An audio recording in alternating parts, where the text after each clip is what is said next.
Le 3 mai, une journée importante pour les hommes et femmes de médias où ils mènent des réflexions sur l'avenir, l'enjeu et la responsabilité de la presse dans le monde.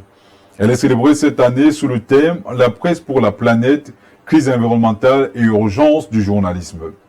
Compte tenu donc du contexte environnemental actuel lié au changement climatique, il s'agit d'un thème hautement important. En ce jour consacré à la presse, il est crucial pour les hommes et femmes de médias de mutualiser leurs efforts afin de voir quelle est la partition qu'ils joueraient dans la sensibilisation des populations sur ce phénomène qui tend à gagner du terrain et qui traîne derrière lui des dégâts innombrables. Parce qu'il faut le dire, depuis quelques années, le monde entier est en proie au bouleversement de l'environnement et de l'écosystème. Des bouleversements de l'environnement et de l'écosystème qui méritent d'être contrés. Car les récents événements ponctués par les inondations à Dubaï et en Tanzanie ou encore au Kenya, sans oublier la sécheresse en Afrique australe qui menace près de 20 millions de personnes de famine, devraient considérablement attirer l'attention des journalistes. Selon le thème arrêté par les Nations Unies pour cette 31e édition consacrée à la presse, il est davantage question pour elle de communiquer sur les risques liés à la déforestation et sur les changements climatiques auxquels le monde sera confronté si rien n'est fait. Malgré le ralentissement du taux de déforestation, c'est quand même près de 10 millions d'hectares de forêt qui disparaissent encore chaque année. Depuis 1990, plus de 420 millions d'hectares de forêt ont déjà disparu. La réduction du déboisement et de la dégradation des forêts, la restauration des forêts et la gestion durable de celles-ci sont autant de voies essentielles pour atteindre les objectifs mondiaux de 2030.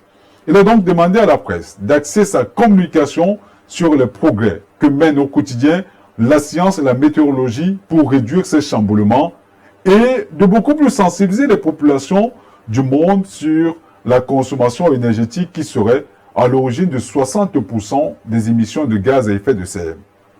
À côté de cela, les changements climatiques et la pollution atmosphérique sont tous deux accentués par la consommation des combustibles fossiles qui augmentent les émissions de gaz carbonique ou pour parler comme des scientifiques du CO2, principale cause du réchauffement de la planète.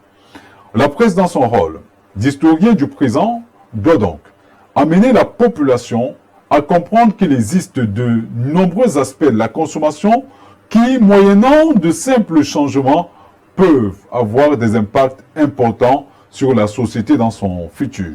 Et cela passe par la réutilisation, la remise en état de recyclage des produits afin de réduire la production des déchets et l'épuisement des ressources. Bien que le changement climatique soit une réalité et qu'il draine derrière lui une pléthore d'inconvénients, il faut tout de même relever que l'Afrique, bien que concernée par cette réalité, est malheureusement confrontée à des problèmes qui vont au-delà des considérations environnementales. La presse africaine devrait s'être communiquée sur les effets du changement climatique, mais il faut relever qu'elle est confrontée à des problématiques beaucoup plus complexes qui gangrènent son quotidien. Car la réalité de la presse européenne ou américaine ne saurait être confondue ou comparée à celle de la presse en Afrique. C'est d'ailleurs un euphémisme que de dire que la presse africaine n'est pas libre. Oui, les journalistes africains ne sont pas libres du fait de leurs opinions et de leur positionnement.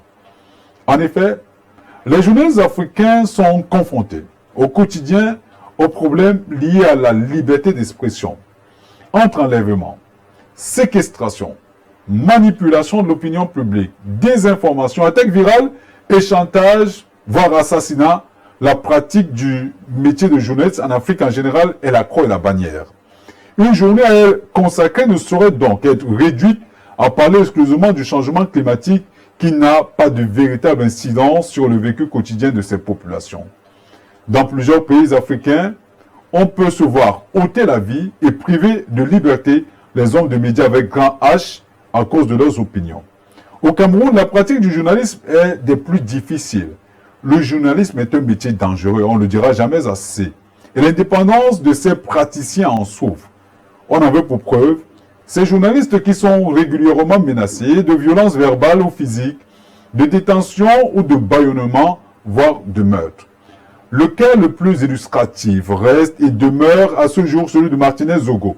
Le pétillant journaliste avait été kidnappé, torturé, mutilé et assassiné.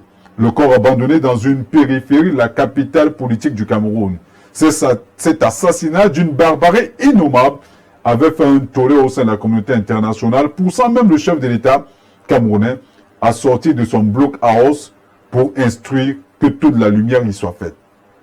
Plus d'un an après, les personnes accusées d'avoir pris une part active de pro de loin dans cette ignominie méditent actuellement leur sort à la prison centrale de Nkondengui en attendant l'issue du procès qui suit actuellement son cours au tribunal militaire du Yaoundé. Des cas de ce genre sont légion. Le journaliste Germain Cyril Ngota, plus connu sous le nom de Bibi Ngota, a été arrêté et est décédé quelques jours plus tard alors qu'il était détenu à la prison centrale de Nkondengui.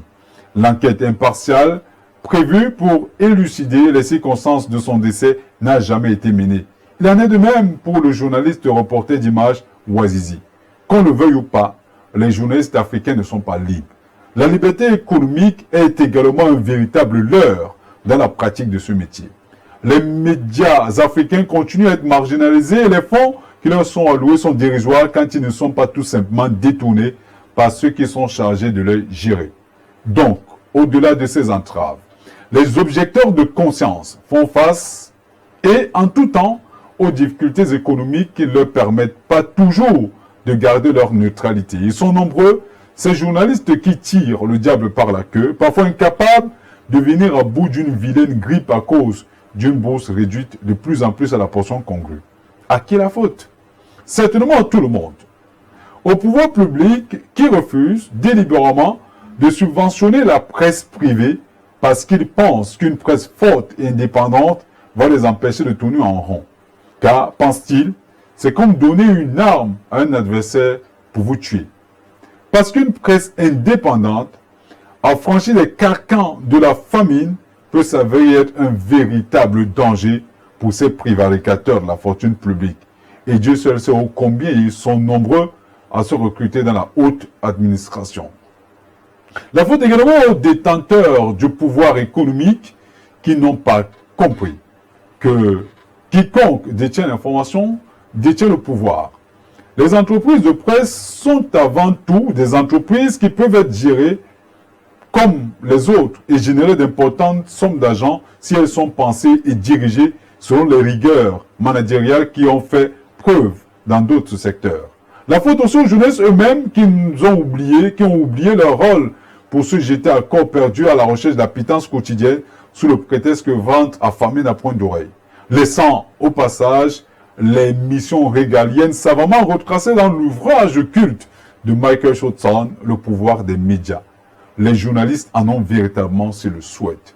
Mais pour cela, ils doivent revenir à l'orthodoxie de leur profession. Ce n'est qu'à ce prix qu'ils se feront respecter et apprécier au sein du corps social. À chacun donc de jouer sa partition. En ce 3 mai 2024, qui marque donc le 31e anniversaire de la Journée mondiale de la liberté de la presse, il est davantage question pour les journalistes de faire preuve de professionnalisme, d'équité, d'éthique et de déontologie. Et avec l'avènement des réseaux sociaux, les médias font face au défi du numérique. Un défi qui est favorisé par la généralisation des ordinateurs, des télécommunications et ajouté à cela le phénomène de blogueurs et d'influenceurs. Il est donc important, crucial pour les journalistes de faire très attention. Car non seulement ils ne sont plus les seuls à relayer les informations, mais ils sont concurrencés par les lanceurs d'alerte, influenceurs, blogueurs qui produisent eux-mêmes des contenus. Dans cet environnement, il est bon que le journaliste garde toute la pertinence et la singularité de sa fonction qui tient à un certain nombre de principes tels que la sacralité des faits. Il ne doit jamais perdre de vue le recul, le recoupement, la vérification et l'équilibre qui sont les piliers essentiels même de la pratique de ce métier.